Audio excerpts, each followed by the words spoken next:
Hello everyone and welcome back to A Bit Tactical, where today I'm going to be going over the equipment for the Scout Squad. Like with all my videos, you will find a rules read section at the end where I will simply be explaining how to use the equipment. However, I like the guide portion in which I actually go over a few strategies that I've developed with the use of these things. There's of course timestamps down below in order for your convenience, and without further ado, I want to get right into it. So first of all, targeting oculars, you're always going to use this, okay? Lethal 5 and Saturate on 2 of your shooting attacks is actually pretty good, whether it takes away somebody's cover saves. That Lethal 5, when it hits, I'm telling you, it hits. I have had shooting attacks, even with the Heavy Gunner, the Bolter, where all 5 of them have been crits because of Lethal 5, right? I had, I think, 2 natural crits and 3 5s. And of course, with your Heavy Gunners, if you have a shot with them or you think you're going to have a shot with them, that turning point, save it for them. Everybody else having it is nice, right? Again, your Sniper having it would be nice. Lethal 5 with his Devastating could pair up really nicely. But your Heavy Gunners, they're going to be your big damage dealers on the team, and you don't have too much of that, okay? They're the only ones that have piercing. Everybody else has decent weapons, but with the lack of piercing on the shotguns, you'd be surprised at the amount of times where I took a shot at somebody, and you would think, 4 damage hitting on 2s, it'd be super effective. I only get 1 hit through. It's still 4 damage, but it's not as effective as you would like it to be. So when it comes to shooting, you do want to, or it comes to the targeting oculars, you're going to want to save at least one of those shots for your Heavy Gunners if they are on the board. And your Heavy Gunners, if you're placing them correctly, they should have at least 1 shot per turning point if your opponent isn't playing like super cagey. So comic blades are really interesting because they don't actually increase your attacks, but they make it so that it's a 4-5 damage now hitting on 3s. Against elite teams, this makes it so that you're actually packing quite a punch before you go down. That's, of course, if you get your hits, right? With horde teams, it actually makes it so that you can I'm going to say half easily, because you are missing 1 attack, but you can go up to somebody's face and hit them with it, right? Especially with your strategy ploy, blade ambush, which gives you that ceaseless and that rending, makes it so that in melee, you're actually pretty deadly against teams that are either around the same melee level at you, but definitely below you. Again, against those teams, you can bring all shotguns with you just to have that nice range on it, with that damage hitting on 2s, and bring the combat knives and know that in combat, you're still going to do pretty well against everybody, especially if you're bringing blade ambush. And when it comes to Camo Cloak, if the opponent doesn't have easy access to Saturate, right, like Vedgar, definitely don't bring it against Vedgar. I'm sure there's nobody that's ever brought Camo Cloak with Vedgar. That's definitely not something I would have ever done. But obviously don't bring it against somebody that has easy access to Saturate, including other scout teams. But with 10 wounds, even saving on 4s, if you're in cover and you take this, it's actually pretty decent. So like one thing, and I'll talk more about it when I get to the sniper itself, but one thing is that like with the sniper, putting a smoke grenade on him, because he has that Camo Cloak naturally, putting the smoke grenade on him actually makes it so survivable.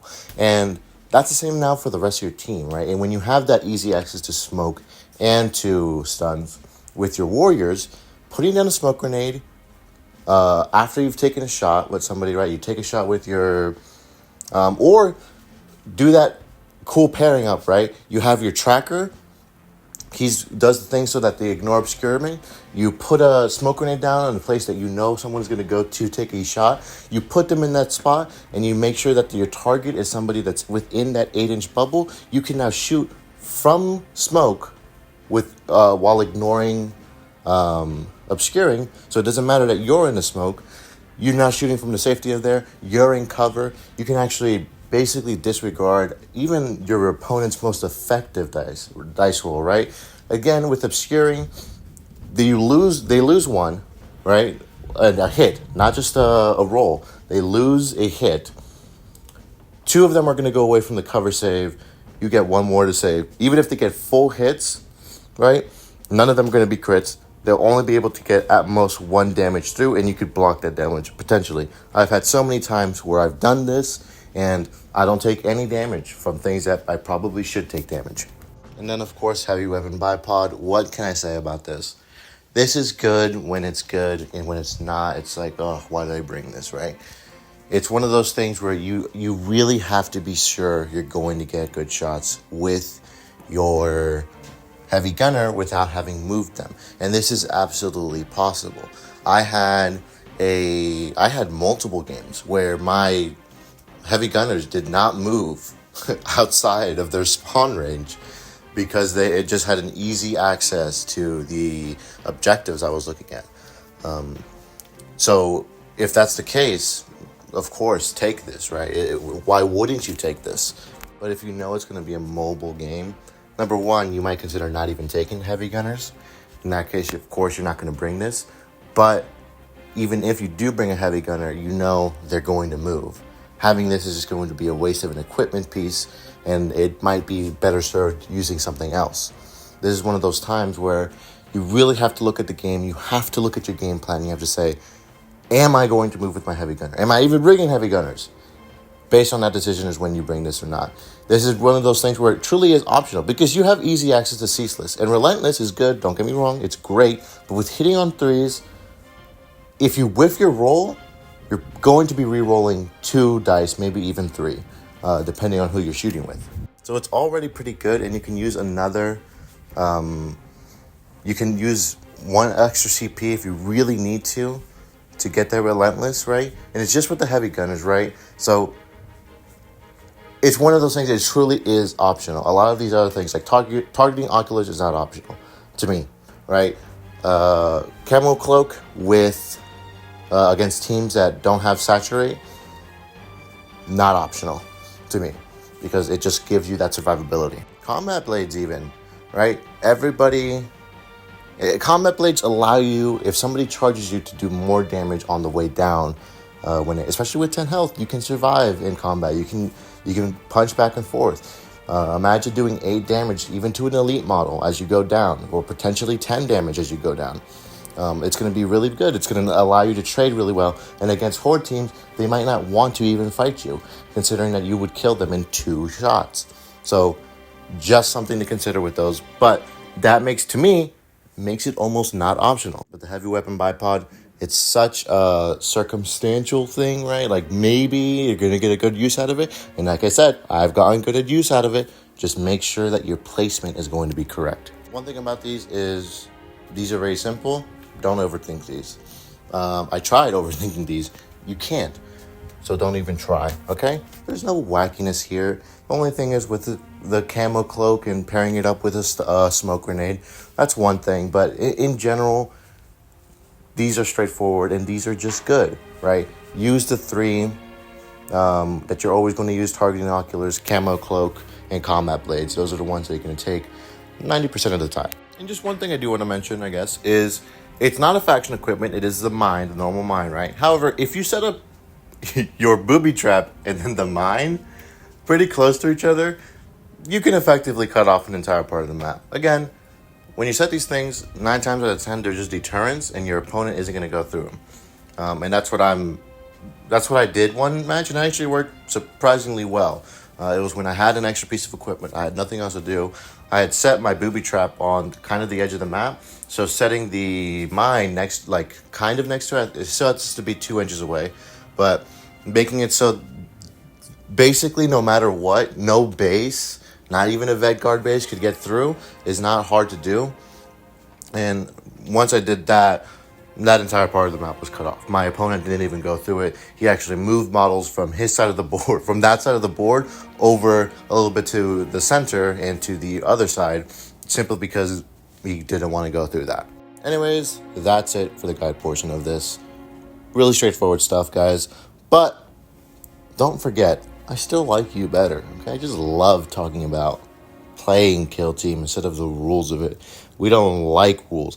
I hate rules, and I hate those people. Anyways, don't forget to like, subscribe, and something else. There's a third thing, but don't forget to do that either.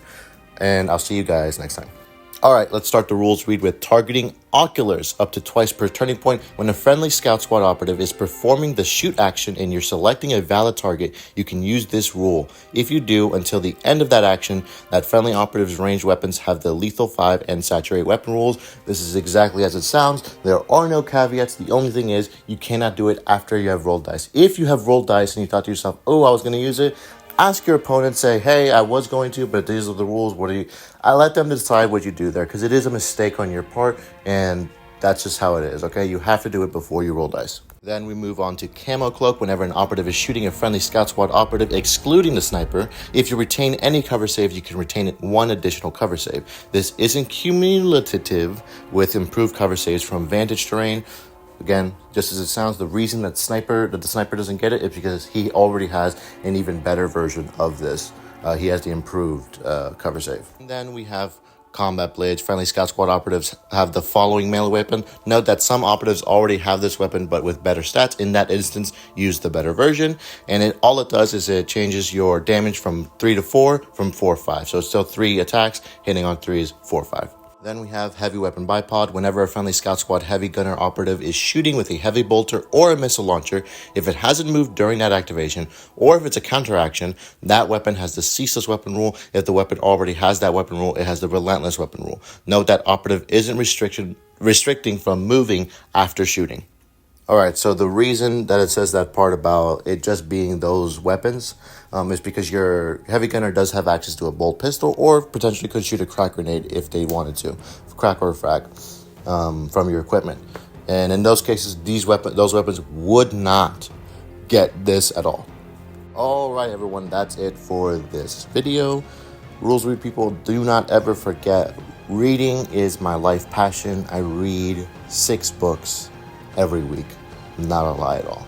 Don't forget to like, subscribe, and to comment why you're better than the guide people. All right, I'll see you guys next time.